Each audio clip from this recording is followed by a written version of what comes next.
Making Off aqui na Rádio Mega Brasil Online, que também vai ao ar no canal do YouTube da Mega Brasil Comunicação e no podcast no Spotify. Eu sou Regina Antonelli e sempre recebo no programa um convidado, e hoje temos dois, para falar dos bastidores de ações de comunicação para atingir os públicos de interesse de uma marca ou negócio. E o bate-papo de hoje é sobre o universo das histórias em quadrinhos. Nós vamos conhecer os bastidores da produção de duas obras sobre a Mulher Maravilha.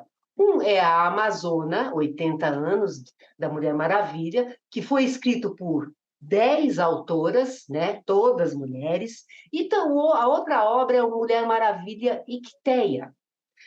E vocês sabiam que no dia 21 de outubro é comemorado o Dia Internacional da Mulher Maravilha? Pois é, Wonder Woman Day. Pois é, gente, foi recentemente, né? Para falar sobre esse assunto, o Making Off recebe Carol Pimentel e Guilherme Baldin, do Estúdio Patinhas. Eles já estiveram aqui em 2019, no programa, quando ele era gravado de forma presencial nos estúdios da Mega Brasil Comunicação. Foi quando eles fundaram o Estúdio Patinhas. Inclusive, gente, eu vou deixar aqui para vocês o link para vocês acessarem essa entrevista que eles vieram conceder em 2019, tá? Porque vocês vão conhecer a história pregressa desse casal incrível.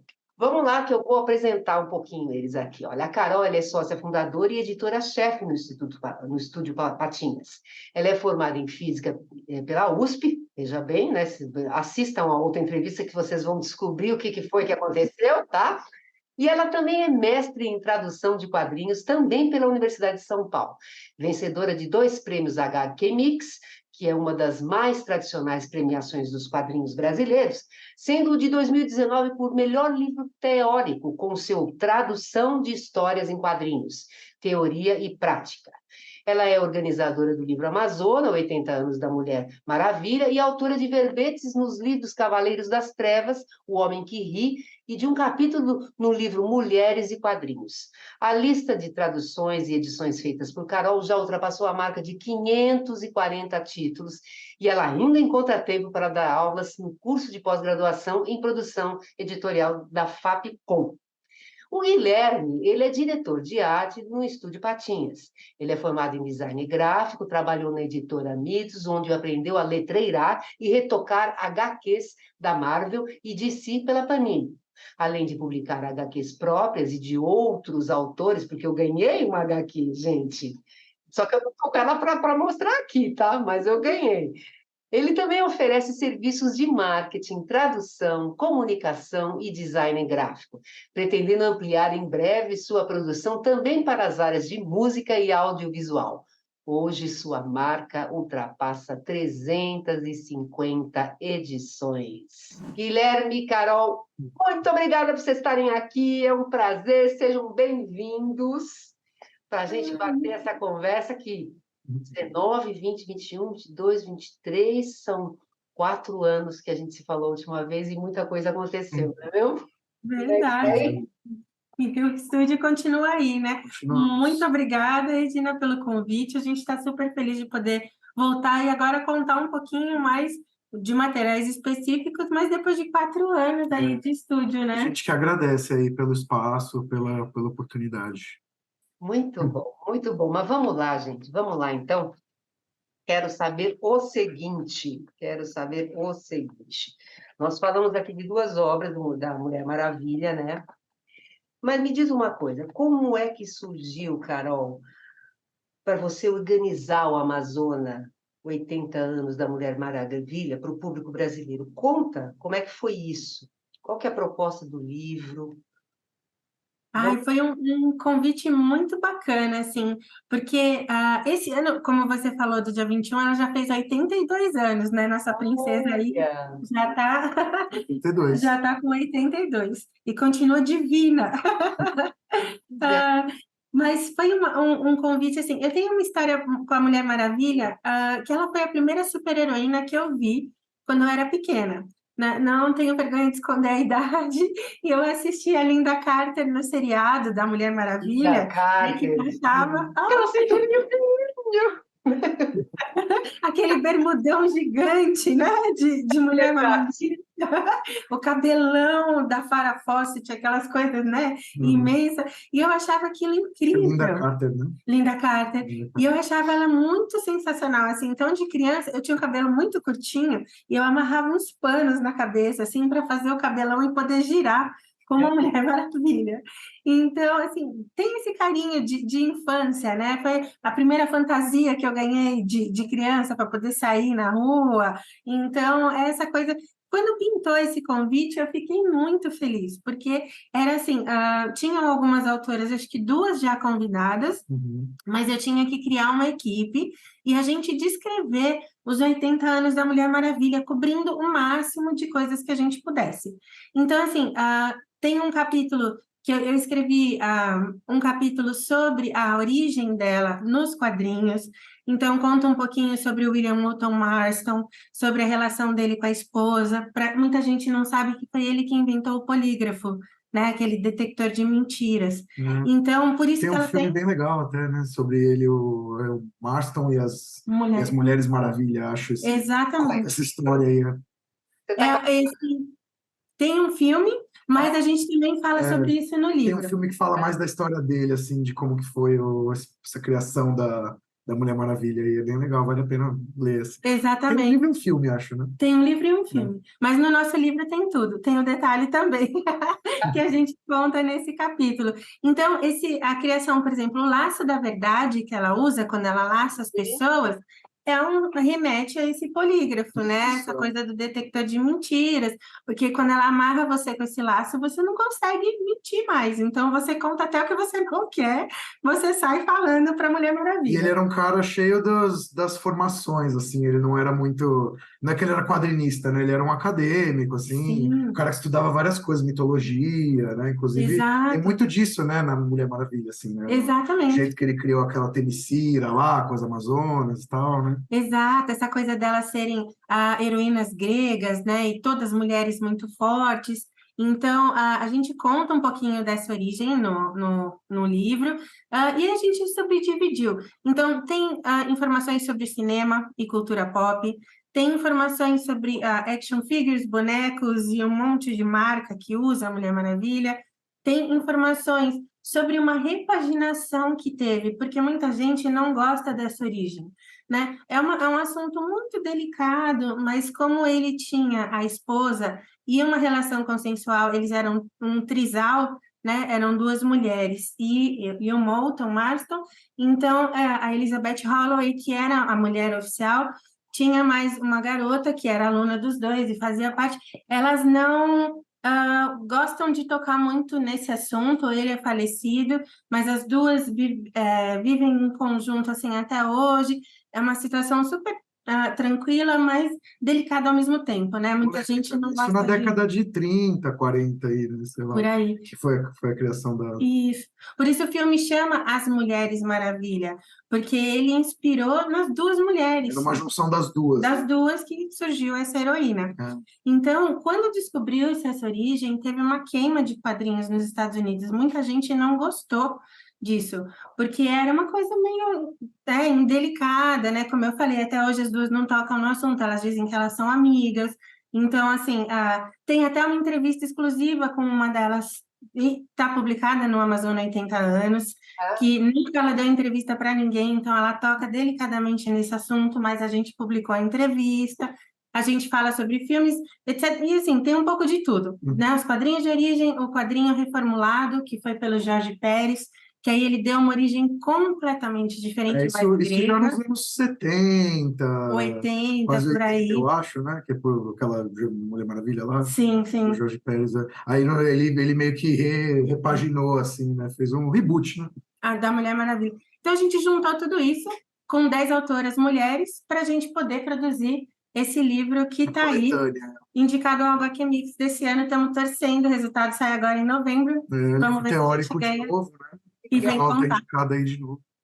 E vem contar para vocês aí. Bom, mas vamos lá, vamos fazer um intervalo, que aí eu também quero conversar um pouquinho com o Guilherme, para ele já introduzir aí, falar como é que é esse processo de letreirar. tá? Gente, só um minutinho que a gente volta já já.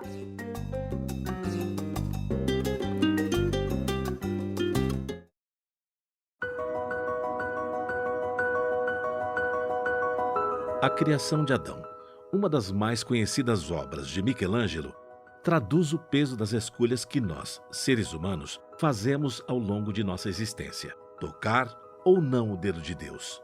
A decisão de buscá-lo é inteiramente nossa. E a última falange do dedo de Adão, contraída, representa o livre-arbítrio, o peso e a importância das decisões que tomamos. Neste congresso da Mega Brasil, o tema central busca uma reflexão sobre os impactos e as consequências que os caminhos escolhidos pelas corporações trazem para a sociedade. A comunicação e o legado que as corporações deixam para o futuro do planeta e das novas gerações traduz o peso das decisões empresariais na condução de seus negócios. Elas, como organismos vivos, atuantes e influentes no tecido social, carregam sobre os ombros o peso da manutenção de um planeta saudável e a construção de um mundo mais justo em oportunidades e menos desigual em perspectivas. Convidamos você a pensar e refletir conosco caminhos que tragam perenidade, prosperidade e felicidade a toda forma de vida neste planeta. Nossas boas-vindas ao 26º Congresso Mega Brasil de Comunicação, Inovação e Estratégias Corporativas.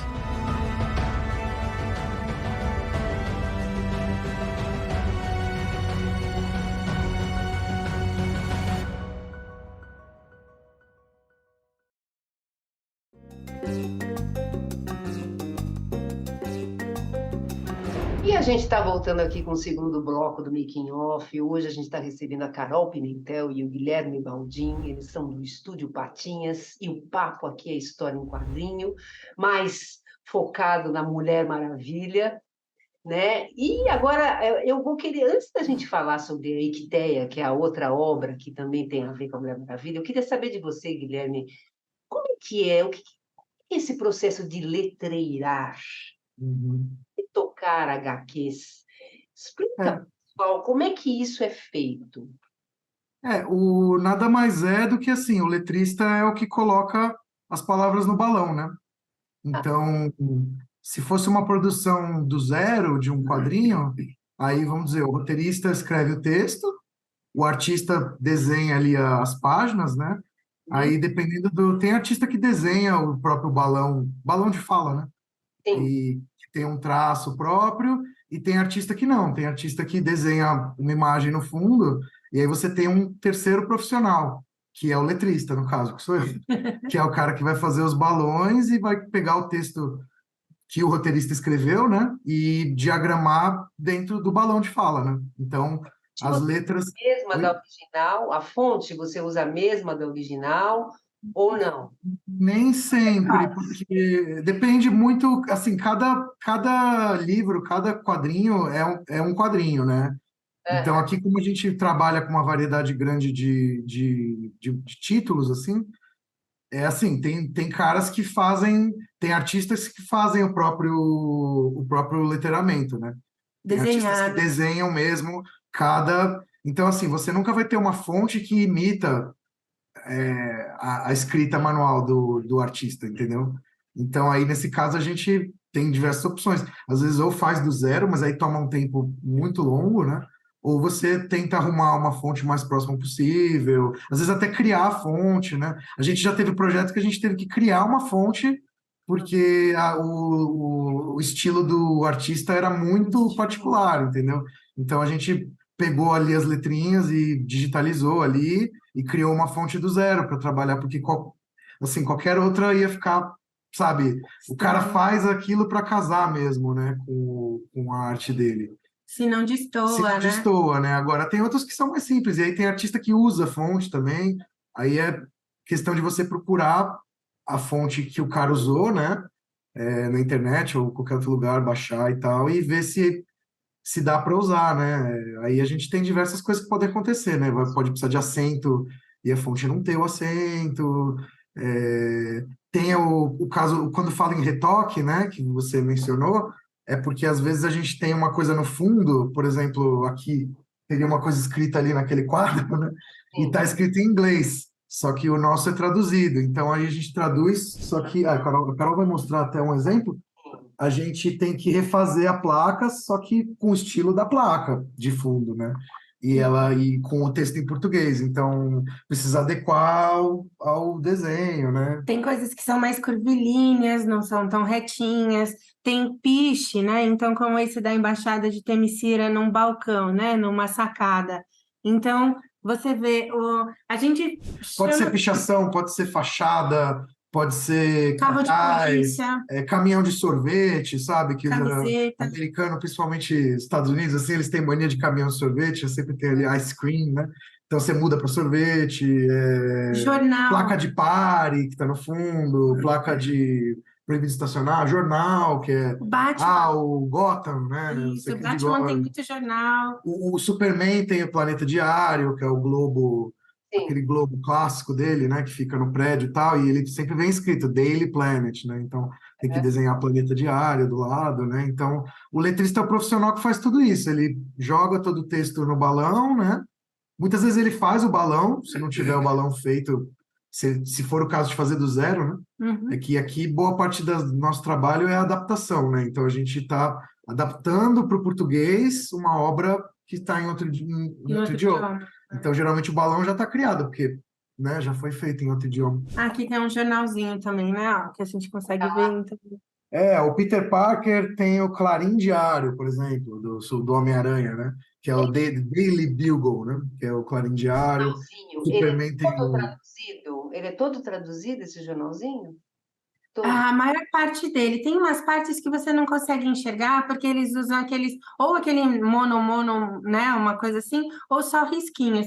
Mas tudo que vem, que é muito importante para a história, né? Precisa, como no caso aqui, a moça precisava procurar um emprego, ela viu um anúncio de Isso. emprego, Então aquilo é importante para entender a história, né? aí aquilo tem que ser traduzido, então tem que ser desenhado. É isso. E a gente fala que o Guilherme, por exemplo, ele é editor de arte, porque o trabalho dele vai muito além disso, né? Então, Além de eu faço a capa também, né? Eu ele faço. cria a capa, então assim, a gente A gente adapta a capa, e muitas vezes a capa que sai no Brasil é diferente da capa que sai lá fora, né? tem que adaptar o Então tem que logo, então adaptar o tem que logo, tem que traduzir. criar o logo, tem que deixar no nosso padrão, que aqui no Brasil isso é feito há muito tempo, tem, principalmente quadrinho de herói, né? Tem um certo padrão a ser seguido, né? Que eu aprendi quando eu entrei no mercado assim, e as pessoas esperam aquilo, né? Então é uma particularidade nossa aqui do Brasil, esse lance de traduzir tudo bonitinho desse jeito, porque eu vejo muita coisa que sai na Europa, lá fora, Na que França. na França, por exemplo, na hora de traduzir um quadrinho americano, eles têm um certo descaso, Eles entendeu? deixam Eles deixam. E aqui no Brasil, não, a gente faz tudo. Muitas vezes bonitinho. sai muito mais bonito do que lá fora, assim. Então, por exemplo, criar detalhes, né? O Guilherme, ele escolhe, ele sugere. Acho que vai dar alguma coisa na câmera, porque é um detalhe grego, né? Mas essa coisa do verniz também, né? A gente às vezes conversa, ele fala, ele cria essa camada de verniz. Então a gente fala, Verniz localizado, vamos né? colocar o verniz, que ele perguntou, né? Onde vai pôr? Eu falei, põe na bota da Mulher Maravilha. Dessa vez a gente já conversa, né? Eu falei, eu sei que tem o Batman aqui, mas eu queria na bota dela, assim. É, Então a gente vai conversando, às vezes, porque aí passa para o meu lado um pouquinho de editor e ele como editor de arte. isso. E Então, essa história, por exemplo, ela saiu nessa edição agora capa capa dura, dura. né? Bonita, que é uma edição deluxe, né? Que a gente chama assim. Ela já tinha saído no Brasil, né? Faz eu acho que mais de 10 anos, eu não sei direito, eu não vou ficar Mas acho que devendo mais aí a de 10 data, anos. mas quando ela saiu assim, em capa mole, que a gente fala, como uma revistinha mesmo, né? E, Revista de e aí banca. o que aconteceu foi que os arquivos tinham se perdido, né? Os originais, porque o problema do arquivo digital é que se você não faz um backup, se você não cuida dele, digamos assim, ele às vezes se perde, né? Então eles corrompe, né? A mídia digital tem esse problema, né? Muitas vezes quem não perdeu foto, por exemplo, às vezes porque ficou num HD lá, corrompeu, né? E o programa avança muito, então, um programa antigo onde era feito, hoje em dia não há. Abre mais, entendeu? Aí começa a dar. E aí, então, eles tinham perdido o arquivo, era uma história curta, então a Panini pediu pra gente reletrerar, né? No caso, eu acho que retraduzir Foi, também. retraduzir também, ela Que tinha se perdido os arquivos originais, entendeu? Então, a Carol fez uma nova tradução, né? E outra que atualizou para a nova norma, né? nova Culta do português e ortografia. tal. E aí eu fiz um novo letteramento para. Então, assim, é uma edição totalmente nova, né? Ela não é. E a Não gente é. escolhe, né? Então, essas coisas. Nós estamos falando do Mulher Maravilha e Quitéia. Icteia, Que isso. ideia, isso. Icteia. É uma Carol, história para você dela. que não está vendo, tá? Ela está mostrando a capa do livro, tá, gente? Exatamente. Então, a gente Icteia, né? escolhe todos Icteia. esses detalhes, né? A gente, por exemplo, a gente tem que ter uma imagem de abertura, então a gente escolhe, o Guilherme escolhe, ele recorta, a gente vai conversando junto, né? Então, você vê, mantém o padrão no livro todinho, com essa trama grega, né? Cria uma Então, identidade visual pro livro. E esse tem extras no final, ele tem umas capas que nunca tinham saído, né? Então, então, quando eles mandam os arquivos para a gente tenta usar o máximo possível o que é mandado, entendeu? porque a gente também, além de tudo, a gente é fã, né? É, Então, do mesmo jeito que a gente queria ver todas as capas, que né? são capas lindas, né? São capas que É, nunca saíram. Aí a gente tenta colocar tudo. Precisam ver, tá muito lindo isso. é. A gente coloca tudo, assim, para a pessoa também ter um acesso, né? Tem um monte de, geralmente tem extras, aí tem algum texto de apoio. Essas edições capa dura, assim, de luxo, elas têm uns textos de apoio, né? Elas têm coisas que não saíram antes, porque você está trazendo meio que a versão definitiva, né? Dessa história, né? Vamos fazer uma pausa e a gente vai continuar esse papo da Equitéia aí, que eu queria saber mais algumas outras coisas e o pessoal também vai querer saber, não é não? Então tá, gente, a gente volta já já, aguenta aí.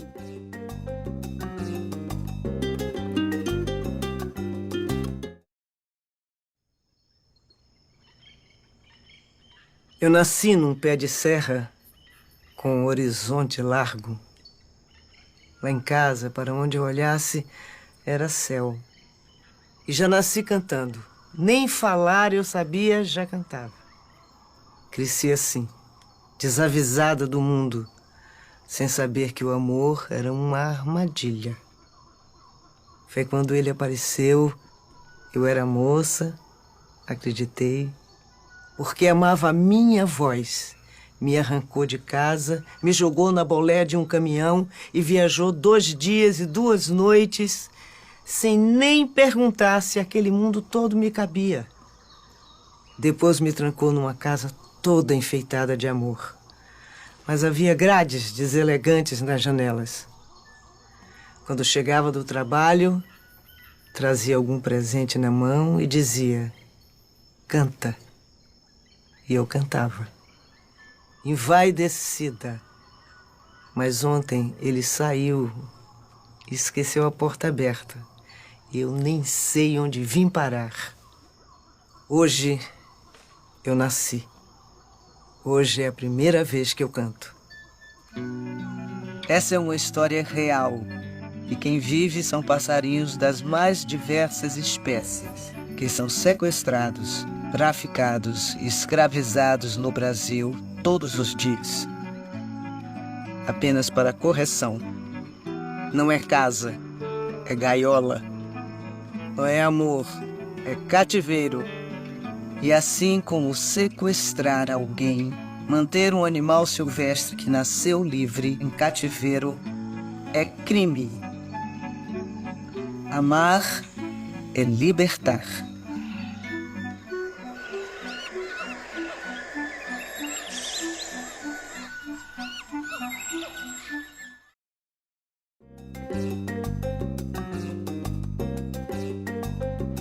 E a gente está voltando aqui com o último bloco do Making Off. Hoje a gente está com a Carol Pimentel e com o Guilherme Baldin, que eles são do Estúdio Patinhas. E no bloco anterior a gente já estava começando a falar do Mulher Maravilha e Quitéia. Vamos lá, conta para o pessoal aqui que história que tem o Mulher Maravilha e Quitéia e qual foi a participação de cada um dos dois, você como tradutora e você como designer gráfico, Guilherme. O Iquetéia, ele é uma história muito delicada, que começa com o Batman perseguindo uma garota e magicamente ela escapa do Batman, né? A gente diz magicamente porque o Batman sempre persegue todo mundo, mas ela escapa e ela vai em busca da Mulher Maravilha. E ela oferece a Equitéia para a Mulher Maravilha. A Equitéia é um juramento onde você coloca a sua vida nas mãos da pessoa que vai proteger você. E a pessoa não pode questionar o porquê ela tem que te defender, mas ela tem que te proteger. No momento que aquilo é feito para você, você tem que aceitar. Acabou, você não tem como negar. É. Então, o livro ele explica um pouquinho, no começo da história, explica o que é essa Equitéia, como ela foi feita em alguns momentos no passado. E a Mulher Maravilha, então, depois que vem para o presente, tem essa garota fugindo e vai. Eu não vou dar muito spoiler, porque apesar de ser uma história antiga, ela é uma história muito importante, principalmente no contexto feminino, né? Porque ela envolve Temas temas um adultos, pouquinho mais pesados. sim. Não é um quadrinho, diria, para criança, né? Ele vai abranger abuso sexual, ele vai envolver como chama? Tráfico de mulheres. Então, são assuntos delicadíssimos e tudo isso envolve esse juramento que foi feito, né? Então, para proteger essa garota, e a Mulher Maravilha dá uma das melhores surras no Batman da história, por conta da Equitéia que ela está protegendo essa garota. O Então, Batman, ele é aquela coisa preto no branco. Ele acha que as Tá coisas têm que errado. ser tá errado, né, e tal. E a Mulher Maravilha vai pleiteada aí com ele. ela vai conversar com ele por que ela recebeu esse juramento, ela vai tentar Ela vai entender ver a história por trás do que aconteceu aí. É que a gente não quer, a gente fica meio pisando em ovos que a gente não quer estragar o final aí, né? a leitura. Ela é super curtinha, a história, né? O Ela é bem- encadernado saiu esse aqui agora. É do Greg Rucka, né? Isso, é uma história do Greg Que é um Rucka. escritor ótimo, assim. As histórias dele são roteirista. maravilhosas. Ela só é um pouco realmente mais adulta. 16 anos, né? Eu acho. Mais delicada, né? O tema é um pouco mais delicado. Então, e aí a gente fez uma nova tradução. Então, eu tomei muito cuidado com essa questão de quais palavras a gente usa, né? Eu fiquei muito honrada. Isso foi lançamento da CCXP Do ano do ano passado. passado. Foi um lançamento de destaque.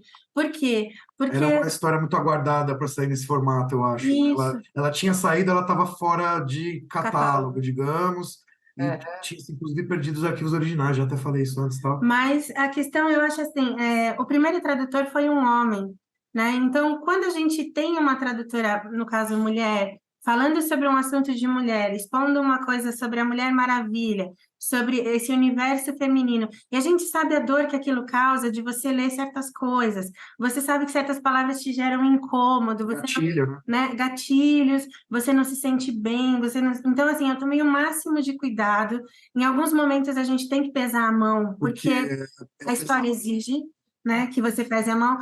Os vilões, você pesa a mão na tradução, você pesa a mão no que eles estão dizendo, porque eles são horríveis mesmo, eles são homens horríveis. Porque um bandido fala como um bandido, né? Não tem jeito, assim, por mais que a gente esteja traduzindo e tentando diminuir o baque, o cara é o vilão, né, da história. Ele Então, vai nele você ser meio precisa ríspido, pesar a né? mão. Assim. E aí, mas ao mesmo tempo, a delicadeza de como a Mulher Maravilha trata isso, um pouco mais de delicadeza na parte do Batman, porque quando ele compreende as coisas, então você leva, né, a pessoa a entender, então você vai procurando essas diversas falas dentro de você para você conseguir colocar isso no personagem, na tradução, nas coisas. Eu acho que o desafio de tradução como essa é justamente você não falar só como você, no caso. Você tem que falar como um cara criminoso, você tem que falar como Batman, que é um cara super formal e super, pô, Bruce Wayne ali, todo certinho.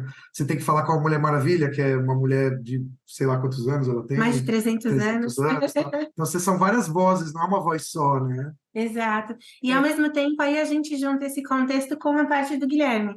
Então, por ser uma edição aguardada, a gente tomou cuidado com o verniz, como a gente falou, a gente cria texturas, a gente cria coisas, e aí todos os detalhes onde ele pode escolher as imagens, acho que você sempre roda as imagens para falar um pouquinho, você dá uma olhada em tudo. Sim, quando tudo que a gente recebe da editora original, digamos, né, nesse caso a DC, a gente tenta usar ao máximo tudo que vem, a gente pede às vezes para baixar mais coisa, inclusive, de lá, né, do servidor deles e tal, para tentar rechear o máximo possível dentro, né, do limite que a gente tem, né? E para tentar entregar um produto assim, o melhor possível, né? Porque é aquela coisa, é a chance que a gente tem também De fã para fã. de trabalhar nesse material, né? Que é um material É. muito, muito Uma coisa, bem quisto, assim.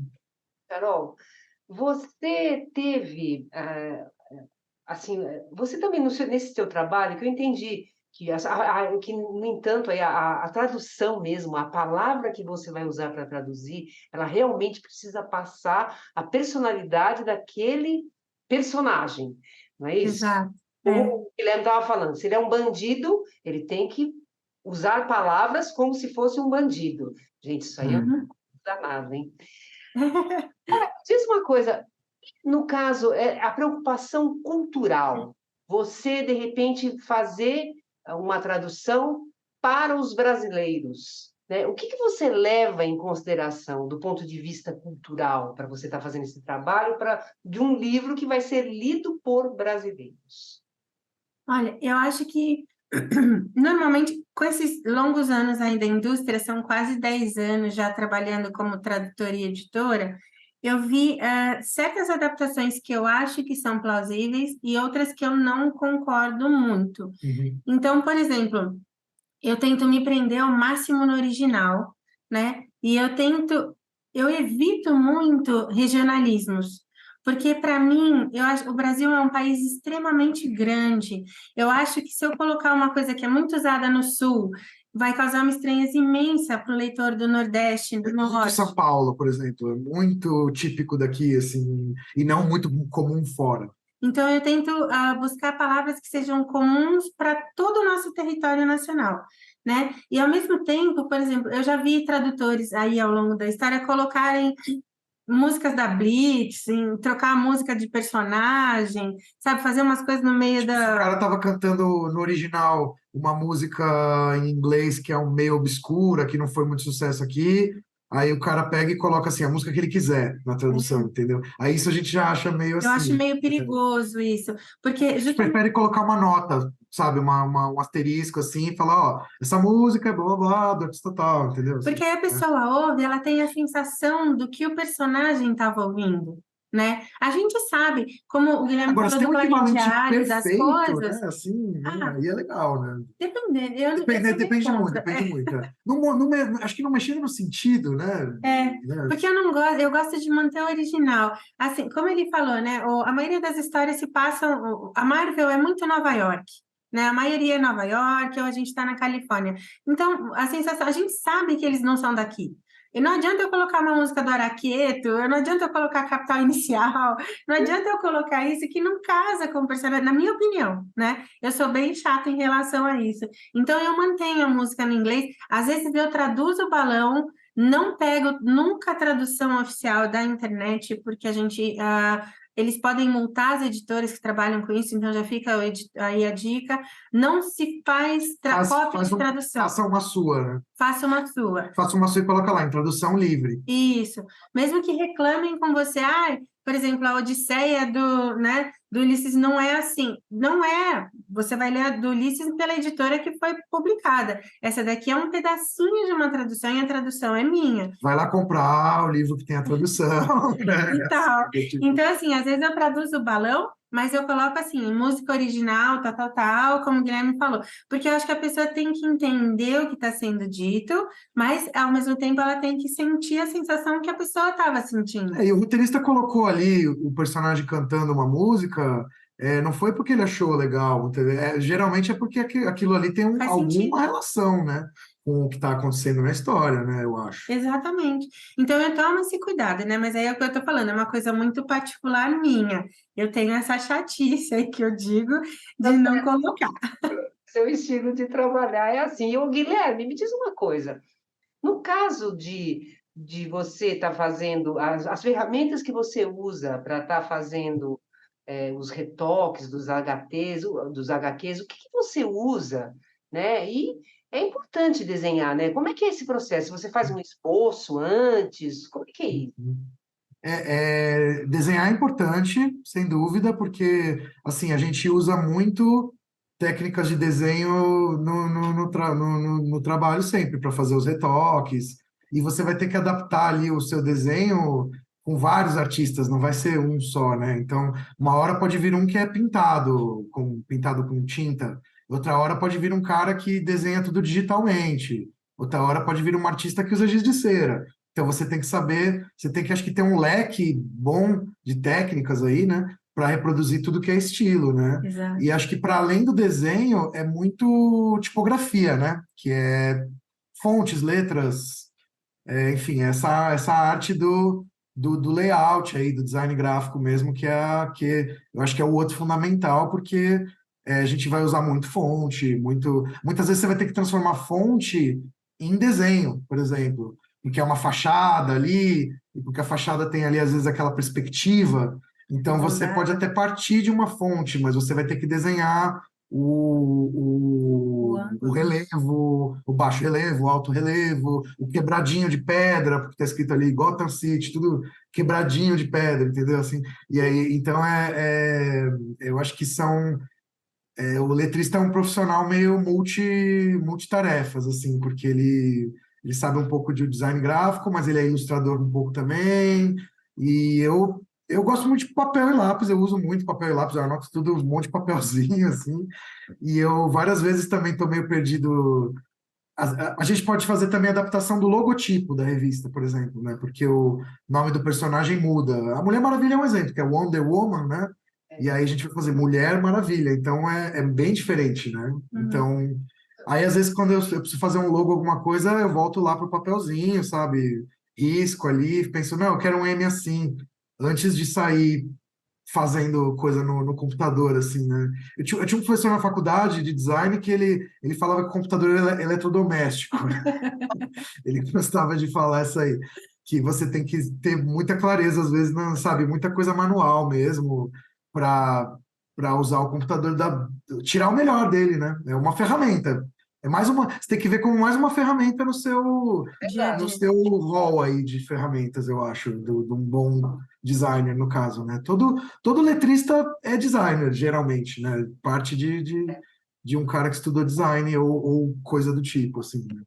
Mas então vamos lá, gente. Quem quiser conhecer o Estúdio Patinhas, conhecer os serviços, os produtos que vocês oferecem, porque vocês não fazem só a tradução para HQ, vocês têm um leque enorme aí de serviços que vocês oferecem.